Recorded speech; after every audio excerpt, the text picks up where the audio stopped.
春夏流行的鲨鱼夹盘发，夏天还是很适合这款发型的，手法速成还别致，简单怎么扎，又简单又结实牢固。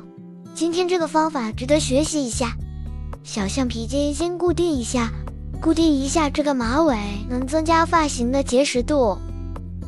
随后倾斜着将头发先翻一下，随后顺着它这个纹理方向上扭转一个小弧度，然后将这个发梢折回去。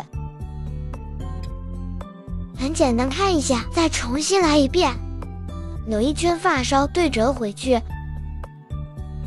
对折在这个位置。随后我们拿出这个抓夹，勾住头发，直接抓在后脑勺的位置，这样侧面看就有一个这种螺旋的小弧度，蓬蓬的，特别的漂亮。